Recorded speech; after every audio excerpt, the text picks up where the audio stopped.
Welcome back, and in this segment we will be talking about the African participation and the youth involvement in African issues, and we're happy to have with us today Mr. Abdel Mohamed Malah, and he's County Coordinator of the African Network of Youth Policy. Welcome with us. Good afternoon. Welcome.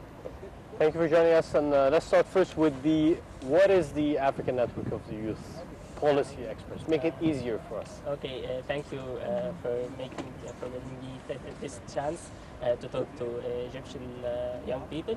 And the African Network for Youth Policy Experts is an African network for young people. It's still under construction, and it's a new of its kind all over the continent, the African continent. The main aim is to assure that there is a national policy for youth development and youth inclusion at every African country. We are aiming to raise the inclusion of youth inside the community, and to give them the opportunity to participate in decision-making process, and to assure they have better opportunities all over their life. Who is the target audience in this case? Okay, we have it's case by case.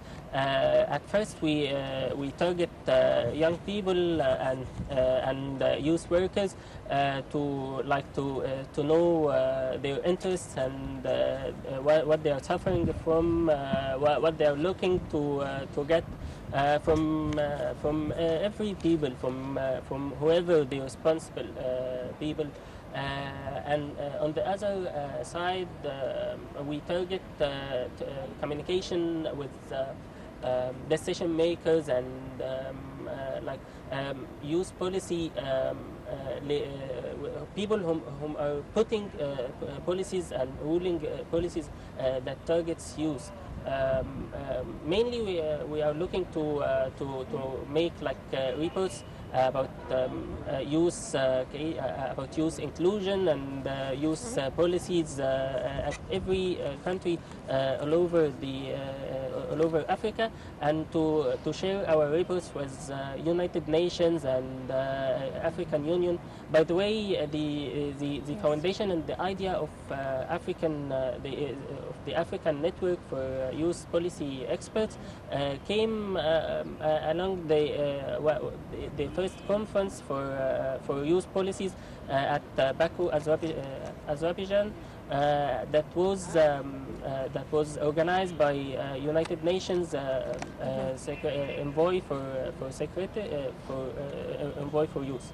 Yes. What about the challenges facing youth that you're trying to address? Okay, we are trying to address all challenges, starting from education and economic challenges, social challenges, gender equality, and political and economic and social empowerment. We are trying to always to support African youth.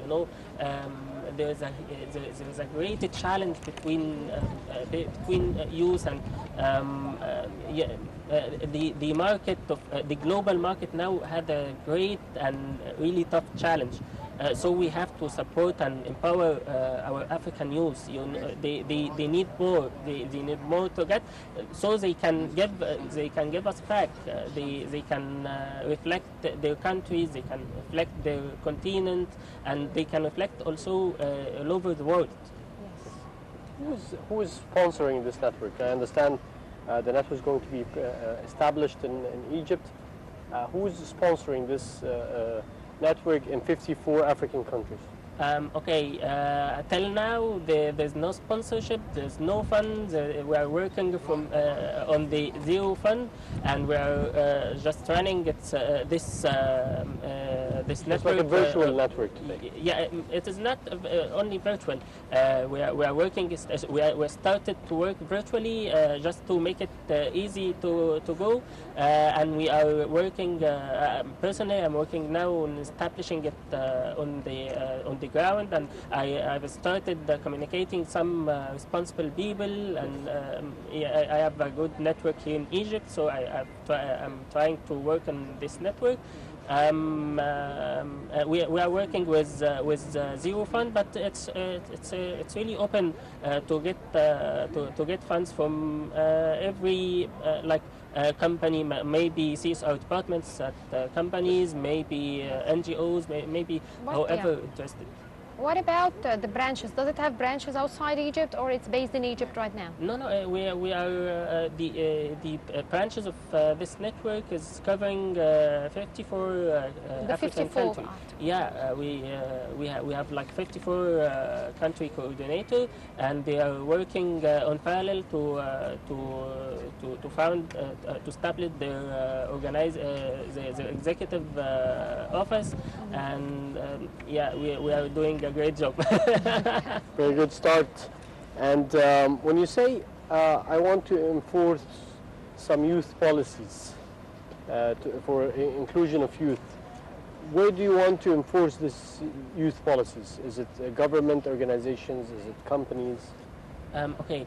Let me say, at first, here in Egypt, along the past 2 or 3 years, we have a nice experience here in Egypt to empower youth, like PLP, the Presidential Leadership Program, and the last parliament elections that we saw. Nice participation from youth aged between 25 and 35 years old. So I think we have a good chance to work more and more on these starts. Yeah, it's only a start. We need to see more youth parliament members, and we need to see on the private sector. We need to see young general managers and young CEOs. Maybe we need to see if only qualified. If they are only qualified. So we will at the start we will work on we will work to collect figures on youth case here in Egypt, and then we'll start to address the most touching and the most important topics. Yeah. Exactly. Have you considered approaching the African Union to have to take part, to have a youth committee there and be part of it? Have you tried doing that? Yeah, sure. We are trying. We are communicating now with the African Union and United Nations through the envoy for youth office.